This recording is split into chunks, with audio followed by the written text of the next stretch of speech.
अस्सलाम everyone, welcome to my YouTube channel. आज की हमारी वीडियो का टॉपिक है आयोंडोफोरेसिस या इलेक्ट्रोफोरेसिस। ये डीपीटी थर्ड ईयर फार्माकोलॉजी और इलेक्ट्रोथेरेपी का एक इम्पॉर्टेंट टॉपिक है और इसमें से जो है वो लॉन्ग क्वेश्चन हर पेपर में कभी ना कभी ज़रूर आ जाता है।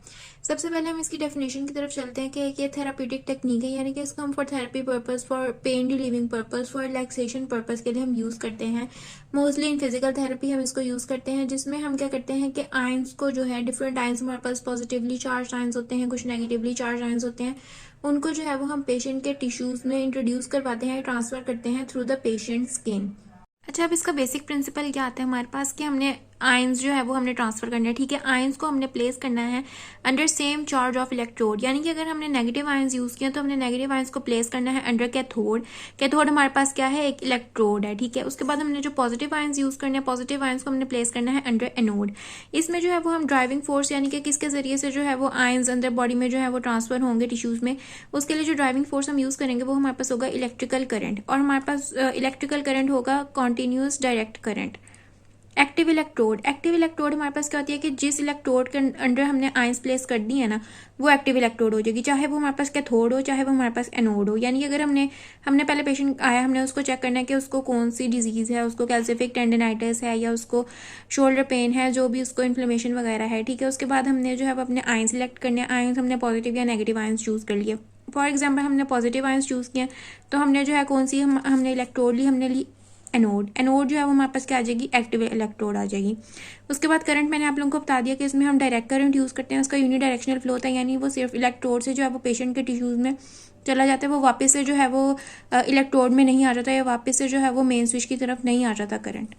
उसके बाद हमारे पास आ जाते हैं इस टेक्निक के कुछ एडवांटेजेस या डिसएडवांटेजेस। एडवांटेजेस में आता है सबसे पहले ये पेनलेस है, यानी हमने सिर्फ इलेक्ट्रोड को पेशेंट की स्किन के ऊपर प्लेस कर दिया, आइज जो है वो ट्रांसफर हो जाएंगे, कोई इसमें जो है वो प्रिकलिंग सेंसेशन कोई कुछ भी नहीं आएगा। उसके बाद हमारे पास है कि स्टीराइल है, स्टीराइल यानी नॉन पैथोजेनिक, कोई इसमें बैक्टीरिया वगैरह कोई जो है वो वायरस के स्प्रेड होने के चांसेस नहीं है। उसके बाद हमारे पास आ जाता है कि ये नॉन इन्वेसिव मेथड है, यानी कि ये सिर्फ लोकलाइज मेथड है। फॉर एग्जाम्पल अगर आपके पास एक पेशेंट है जिसके शोल्डर में इन्फ्लेमेशन है या मसल्स में इन्फ्लेमेशन है, तो आपने क्या करना है, आपने सिर्फ ये उसके शोल्डर के ऊपर ही जो है ये लगा देनी है इलेक्ट्रोड, पूरी जनरलाइज नहीं लगेगी, सिर्फ लोकल जो है ये अपना इफेक्ट शो करेगी। उसके बाद हमारे पास आ जाते हैं कि इसके डिसएडवांटेजेस क्या हैं। सबसे पहले इसमें इसका डिसएडवांटेज में आ जाता है कि इसमें केमिकल बर्न होने के चांसेस ज़्यादा हैं।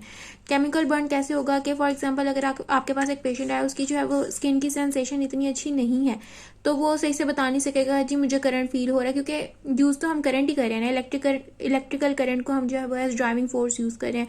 तो जब वो बता ही नहीं सकेगा जी कि मुझे करंट की सेंसेशन फील हो रही है, और यूनिडायरेक्शनल करंट की वजह से जो है उसको केमिकल बर्न होने के चांसेस ज़्यादा आ जाते हैं। उसके बाद ये है कि ये टाइम कंज्यूमिंग मेथड आ जाता है हमारे पास। अब आप सबको पता है कि हमारे पास जो है वो डिफरेंट टाइप्स की जो है वो इलेक्ट्रोड्स अवेलेबल होती हैं। कुछ हमारे पास सरफेस इलेक्ट्रोड होती हैं, कुछ पेन इलेक्ट्रोड होती हैं, कुछ नीडल इलेक्ट्रोड्स होती हैं।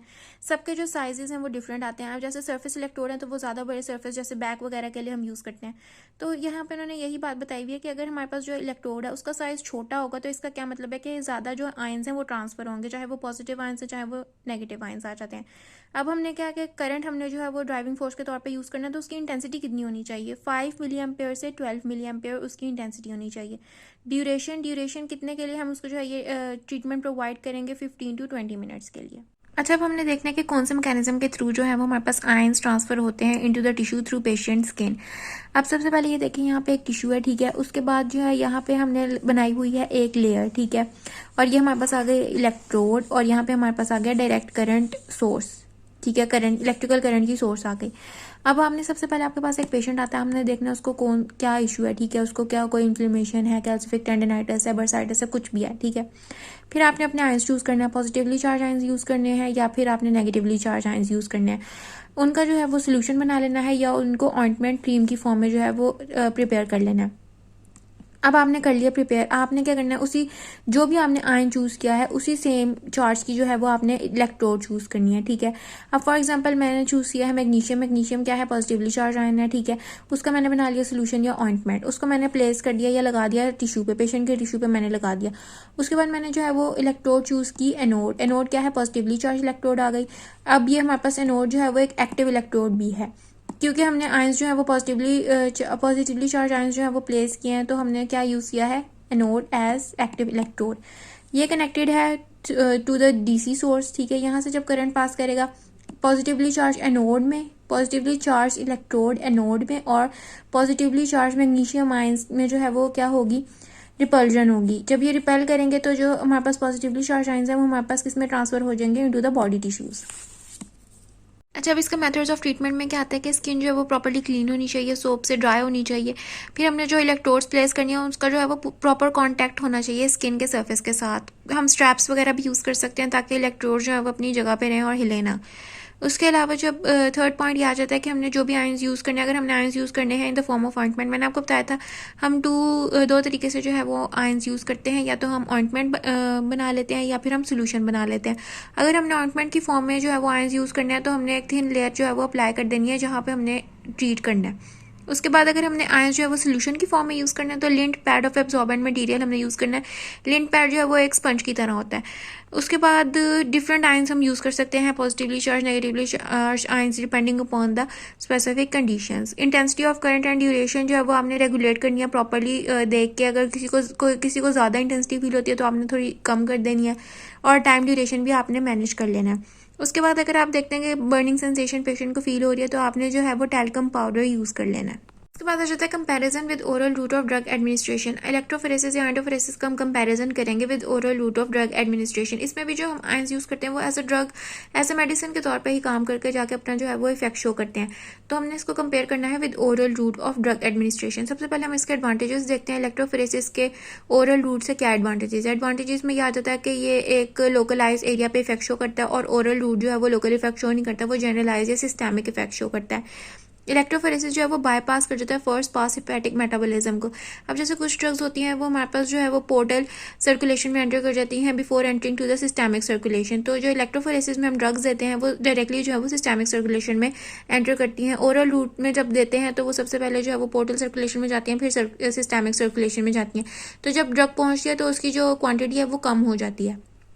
उसके बाद हमारे पास आता है कि ये अगर किसी को वॉमिटिंग आ रही है तो फिर हम जो है वो ओरल रूट के बजाय जो है वो हम इलेक्ट्रोफोरेसिस के जरिए जो है मेडिसिन एडमिनिस्टर कर सकते हैं। अच्छा, अगर हम इलेक्ट्रोफोरेसिस के थ्रू जो है वो ड्रग देते हैं या मेडिसिन देते हैं तो उसकी जो है वो गैस्ट्रिक एंजाइम या लिवर एंजाइम से डीएक्टिवेशन नहीं होती। लेकिन अगर हम ओरल रूट से देते हैं तो कुछ ऐसी मेडिसिन हैं जो कि गैस्ट्रिक पीएच की वजह से जो है वो इनएक्टिवेट हो जाती है। अगर कोई अनकॉन्शियस पेशेंट आता है, कोई पेशेंट बेहोश है, तो हम उसको ओरल रूट के थ्रू जो है वो ड्रग नहीं दे सकते, लेकिन हम उसको एंटोफोरेसिस या इलेक्ट्रोफोरेसिस के थ्रू जो है वो ड्रग दे सकते हैं। इलेक्ट्रोफोरेसिस के डिसएडवांटेज में आ जाता है कि अगर आपकी स्किन की परमेबिलिटी लो है, कि पेनिट्रेशन नहीं हो सकती, तो फिर जो है वो ड्रग की एब्जॉर्प्शन जो है वो अल्टर हो सकती है, यानी कम ड्रग जाएगी। अगर आपकी स्किन जो है वो ज़्यादा थिक है तो ड्रग जो है वो कम ट्रांसफ़र होगी। ये टाइम कंज्यूमिंग रूट आ जाता है, ठीक है। इसके एक डिसएडवांटेज में ये भी आता है। और चांसेस ऑफ केमिकल बर्न, वही मैंने आपको बता दिया कि अगर एक पेशेंट है उसकी इम्पेयर्ड सेंसेशन है, उसको नहीं पता चल रहा कि उसका जो है वो इलेक्ट्रिकल करंट ज़्यादा हो रहा है या उसको रेडनेस वगैरह हो रही है, तो वो नहीं बता सकेगा और उसको केमिकल बर्न हो सकता है। उसके अलावा ओरल रूट के एडवांटेजेस आ जाते हैं कि इसमें इरिटेशन नहीं है और ड्रग जो है वो रैपिडली एंटर कर जाती है सर्कुलेशन में। एक हमारे पास फिनोमेना आता है जिसको हम कहते हैं हाइपरहाइड्रोसिस, जो इसमें जो इंक्रीज स्वेटिंग आती है, तो उसको भी जो है वो हम इलेक्ट्रोफोरेसिस या एंडोफोरेसिस से ट्रीट करते हैं। तो फिर उसके लिए ये है कि अगर उसमें प्रिकॉशंस में आ जाता है कि आप पेशेंट को जो है वो ज़्यादा से ज़्यादा इलेक्ट्रोलाइट्स या उनको वाटर की कंजम्पशन जो है वो ज़्यादा करवा दें। आगे से इंडिकेशन है कि कौन सी इंडिकेशन में आप जो है वो कौन से आयंस यूज़ कर सकते हैं। सोर्स आप खुद से लिख सकते हैं कि जैसे 0.1% NaCl, 0.1% एसिटिक एसिड सोल्यूशन, या फिर ऑइंटमेंट, इस तरह से। और ये पॉजिटिव पोलैरिटी वाले आयंस हैं, ठीक है। ये आप आगे से उसकी इंडिकेशंस पे लिखी हुई हैं कि रूमेटॉइड आर्थराइटिस, टेंडनाइटिस, बर्साइटिस में आप कौन कौन से आयंस जो है वो यूज़ कर सकते हैं। ये मेरी वीडियो थी। Thank you so much for watching. अल्लाह हाफिज़।